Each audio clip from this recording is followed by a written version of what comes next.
आयुष्याच्या रंगमंचावर माणसानं असं वावरावं की त्याची भूमिका संपल्यानंतर देखील त्याच्यासाठी टाळ्या वाजत राहिल्या पाहिजे.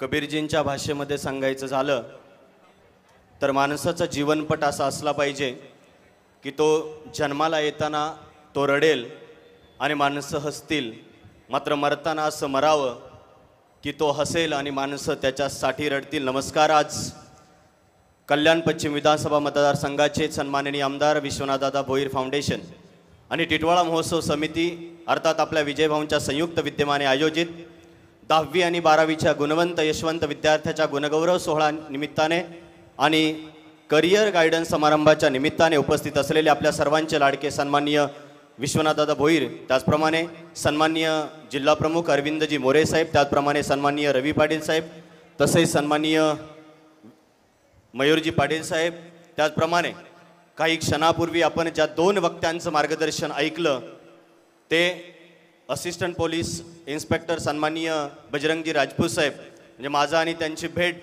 ही साधारण आठवड्यातून 2-3 वेळा मुंबई उच्च न्यायालयामध्ये होत असते. त्यांना मी उपहासाने मागच्या आठवड्यामध्ये म्हटलं होतं की सर तुम्ही सुद्धा एक ऑफिस इथे घ्या म्हणजे तुम्हाला सोयीचं जाईल, असे सन्माननीय बजरंगजी राजपूत साहेब. त्याचप्रमाणे मेडिकल सायन्समध्ये करिअर कसं करावं आणि कसं होतं याचं एक उत्तम उदाहरण म्हणजे डॉक्टर प्रशांत पाटील साहेब आणि तुम्ही सगळे आजचे सत्कार मूर्ती. मित्रांनो, मला माहिती आहे, मला जाणीव आहे की प्रचंड वेळ झालेला आहे. दोन्हीही हात उंचावून एकदा जोरदार टाळ्या तुमच्या संयमासाठी होऊन जाऊ देत. निश्चित जास्त वेळ घेणार नाही, अगदी घड्याळी काही मिनिटांमध्ये मी माझं मनोगत व्यक्त करेल आणि तुम्हाला मुक्त करेल. कारण मला माहिती आहे की वेळ जास्त झालेला आहे, परंतु बाळांनो एक गोष्ट लक्षात घ्या की 10वी आणि 12वीचे जे मार्क्स आहेत त्याला मी मराठीतला गुण हा शब्द अजिबात वापरणार नाही, ते फक्त मार्क्स आहेत. तुम्ही जर पाहिलं त्याचं जे स्पेलिंग आहे ते MARKS, मार्क्स म्हणजे खून आहे. 100 पैकी तुम्ही जे काही पाठांतर केलंय, जे काही डोक्यामध्ये साचवलंय ते तुम्ही घोकलंय, ते तुम्ही पेपरमध्ये जाऊन ओकलं आणि मग त्याला आलेले चिन्ह म्हणजे मार्क्स आहेत. आता खरी तुमच्या आयुष्याची सुरुवात आहे, कारण करिअर निवडणं आणि ते यशस्वी करणं ह्याच्यामध्ये प्रचंड फरक आहे. मी अगदी अलीकडची उदाहरणं देऊन मी माझं मनोगत व्यक्त करेल. कालची भारत आणि साऊथ आफ्रिकेमध्ये झालेली फायनल जर प्रत्येकाने मला माहिती आहे पाहिलीच असणार आहे, कारण भारतामध्ये क्रिकेटला धर्म मानलं जातं.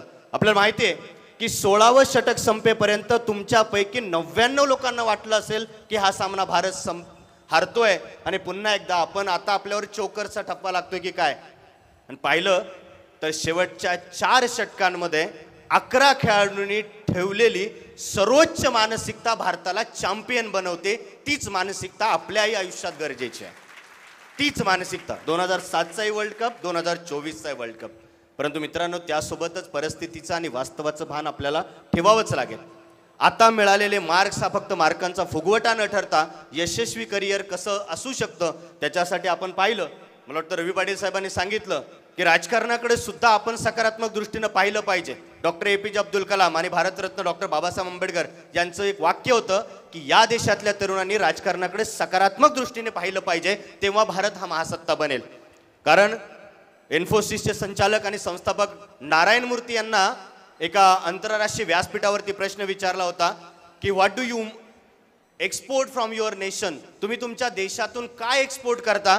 नारायण मूर्तींचं अतिशय सुंदर असं वाक्य आहे की we export talented brain through out the world. जगातील सर्वोच्च मेंदू आम्ही एक्सपोर्ट करण्याचं काम करतो आणि ते माझ्यासमोर बसलेलं आहे. त्यांना गरज आहे फक्त प्रेरणेची, त्यांना गरज आहे की आतमध्ये एक इंट्युशन तयार होण्याची की आम्ही जगाच्या पाठीवरती जाऊन या देशाचं नेतृत्व करू.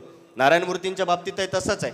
इन्फोसिसचं झाड हे फक्त 10 बाय 10च्या रूममध्ये सुरू केलेलं इन्फोसिस आज जगातील सर्वोत्तम सॉफ्टवेअर कंपनींमध्ये एक बनू शकते.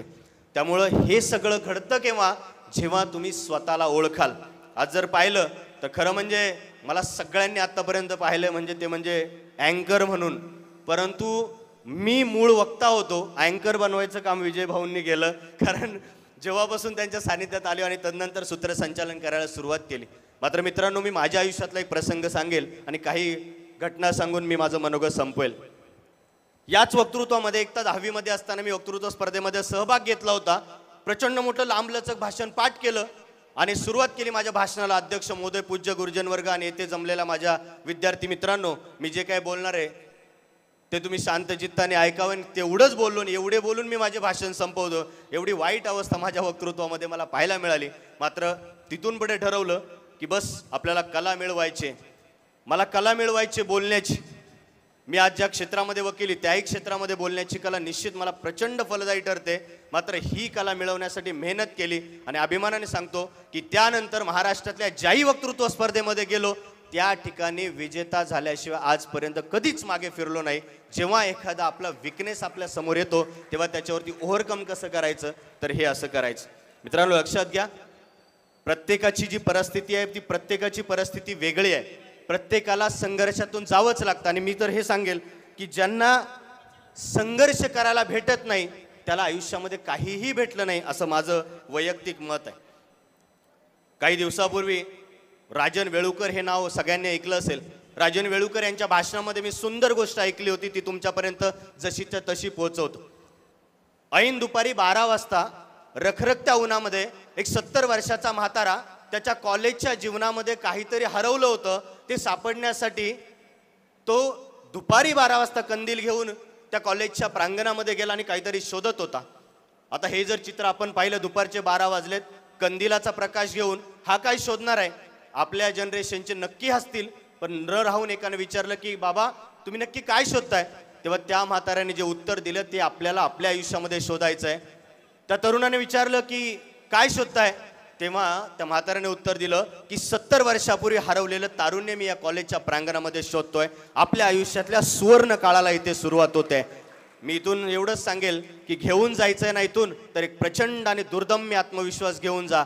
लक्षात घ्या, आपली परिस्थिती, आपलं यश आपल्याशिवाय दुसरं कुणीही जबाबदार नसेल, ना आपले आईवडील. प्रशांत पाटील सरांनी सांगितलं की बऱ्याचदा आपले आईवडील आपल्या निर्णयाला कलाटणी देण्याचं काम करतात, हेतू तुमचं आयुष्य खूप चांगलं व्हावं म्हणूनच. बजरंग राजपूत साहेबांनी सुद्धा त्यांच्या आयुष्यातलं एक प्रॅक्टिकल एक्झाम्पल दिलं की आईवडील आपल्या विरोधामध्ये गेल्यानंतर किती उद्विग्नता येते. आणि रवी पाटील साहेबांनी सांगितलं की जेव्हा भौतिक भोगवाद आपल्या आयुष्यामध्ये येतो तेव्हा पुण्यातल्या पोरशे सारखे अपघात घडत असतात.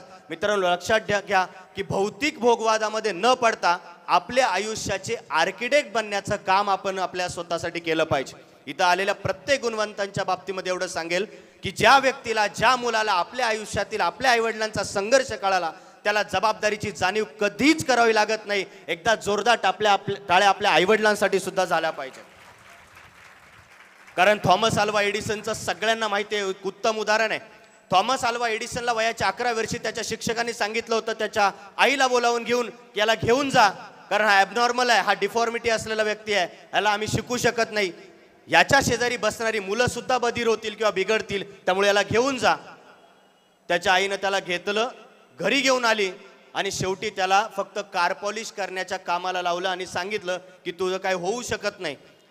तो सांगायचा की नाही मी खूप काही करू शकतो. त्याची आई एकदम जोरात ओरडली की सांगितलंय की तू काही करू शकत नाही.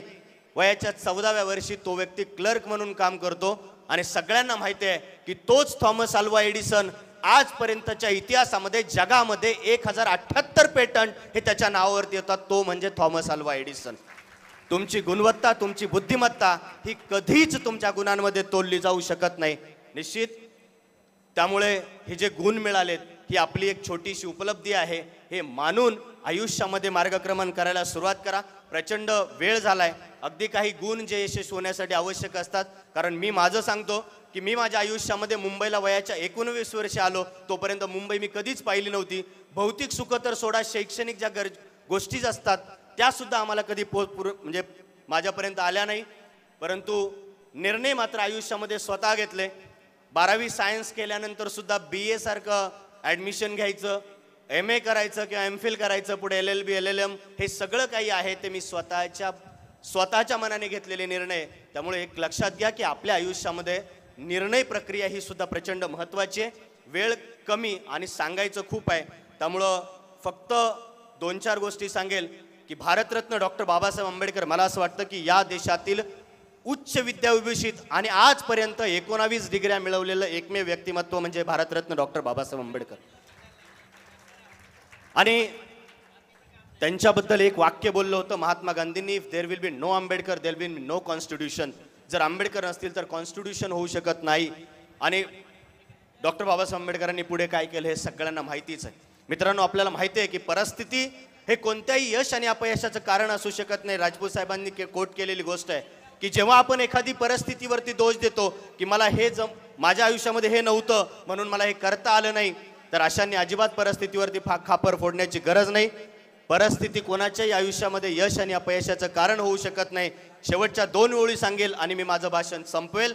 त्या ओळी अशा आहेत की जर कोणाची परिस्थिती, जर कोणाचा संघर्ष तुमच्या यशाच्या आड येत असेल तर या ओळी डोळ्यासमोर ठेवून घरी जायचं आहे. त्या ओळी अशा आहेत की झोपडीत राहून फक्त राजमहालाची अपेक्षा कधी धरणार नाही, झोपडीत राहून राजमहालाची अपेक्षा कधी धरणार नाही, पण या झोपडीत येणाऱ्या सूर्यकिरणांची शपथ घेऊन सांगतो याच झोपडीच्या जागी राजमहल बांधल्याशिवाय राहणार नाही. आलेल्या सगळ्या विद्यार्थ्यांना, तमाम टिटवाळकरांना प्रचंड शुभेच्छा देतो आणि यशस्वी होण्यासाठी कोणत्याही प्रकारची मार्गदर्शनाची गरज लागली तर विजय माहुंच्या माध्यमातून तुम्ही आमच्याशी संपर्क साधा. आपण आत्तापर्यंत मला सूत्रसंचालक म्हणून सहन केलं. लक्षात घ्या, हा कार्यक्रम जो आहे ना, तो कार्यक्रम यशस्वी करणं आमदार साहेबांनी जरी सांगितलं तसं इतकी सोपी गोष्ट नाही. विजय भाऊ वर्षभर 1 जानेवारी ते 31 डिसेंबर सातत्याने वेगवेगळ्या कार्यक्रमांचं नियोजन, मी काल उपहासाने म्हटलो सुद्धा आमच्या मित्रांना, जर MBA इन मॅनेजमेंट जर कुठं असेल तर ती डिग्री विजयभाऊंना द्यायला पाहिजे. आमदार साहेबांच्या माध्यमातून आणि विजयभाऊंच्या माध्यमातून आम्ही असतो, परंतु सातत्याने वेगवेगळे कार्यक्रम आपल्यापर्यंत पोहोचवण्याचा प्रयत्न त्यांचा असतोच. आणि अधिकृतपणे टिटवाळ्यामध्ये झालेलं हे माझं पहिलं भाषण आहे, त्यामुळे तुम्ही मला काही मिनिटं सहन केलं. पुन्हा एकदा तुमच्या सगळ्यांच्या चरणी, आलेल्या सगळ्या मातापित्यांच्या चरणी नतमस्तक होतो आणि थांबतो. धन्यवाद.